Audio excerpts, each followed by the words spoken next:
Twelfth class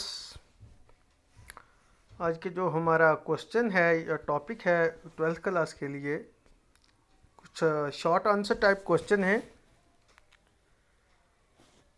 पहला जो है वो है discuss briefly the factor responsible for environmental pollution. Factor responsible for environmental pollution ये जनरल क्वेश्चन है, बहुत इम्पोर्टेंट है। तो इसमें चार फैक्टर यहाँ पर दिए हुए हैं। नंबर 1, इंक्रीज इन पॉपुलेशन, ये एक रिस्पॉन्सिबल है for environmental pollution. Industrialization which results in production of green house gases, industrialization की वजह से एनवायरमेंटल पोल्यूशन होती है। Deforestation affects ecosystem and cause environmental pollution.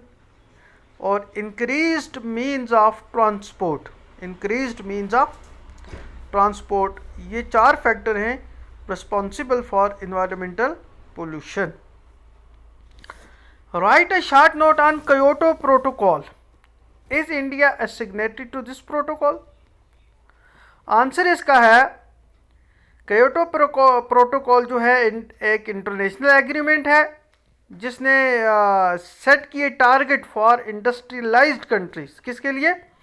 industrialized countries to cut their greenhouse gas emission. The protocol was agreed in 1997 in Kyoto in Japan, इसीलिए इसको Kyoto protocol कहा जाता है। इंडिया ने भी इसको साइन किया और इसको रेटिफाई किया इन अगस्त 2002 में। ठीक है, तो इसमें ग्रीन हाउस गैस एमिशन को लेवल को कम करना था, तो इसमें ज़्यादातर इंडस्ट्रियलाइज कंट्री को इसकी डिमांड की गई कि they are responsible for environmental degradation. अच्छा, फिर है question discuss India stand on environmental issues. India stand on environmental issues, India का स्टैंड क्या है? India signed and ratified Kyoto protocol. India is of the view that major responsibility of reducing greenhouse gas emission lies on developed countries. सीधी सी बात है। India's focus on the development and use of clean and renewable source of energy. India National Auto Fuel Policy, Energy Conservation Act 2001, Electricity Act 2003 lay focus on clean fuel, energy efficiency and use of renewable energy. ठीक है। What is meant by global commons? What is meant by global commons? Example उसकी भी देनी है।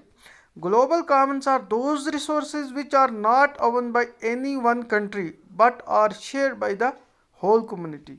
The global commons are located outside the sovereign jurisdiction of any state. The protection of global commons requires common governance by the international community. Example है earth atmosphere, Antarctica, ocean floor, outer space, है ना। तो ये इसके example हैं global Commons के। अच्छा, indigenous people क्या होते हैं? एग्जाम्पल भी उसकी देनी है। Indigenous people are ethnic groups who are the original settlers or residents of a given region. They are also called first people, native people, aboriginals people वगैरह, तो उनको कहा जाता है। उनको हम क्या कहते हैं? Indigenous people.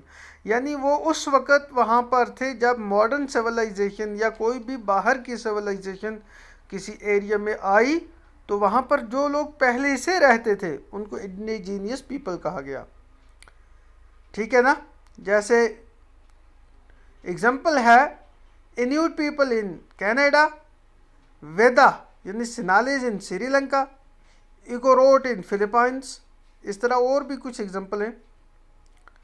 In India the term indigenous people refers to the scheduled tribe और tribal people. They are about 8% of population in India. When was the world council of indigenous people formed? ये 1975 में बनाई गई थी for the rights of indigenous communities. ठीक है, तो इस तरह से ये कुछ शॉर्ट आंसर टाइप क्वेश्चन थे। तकरीबन हमारा ये लगभग ये टॉपिक ये जो है चैप्टर ये कंप्लीट होता है। ठीक है।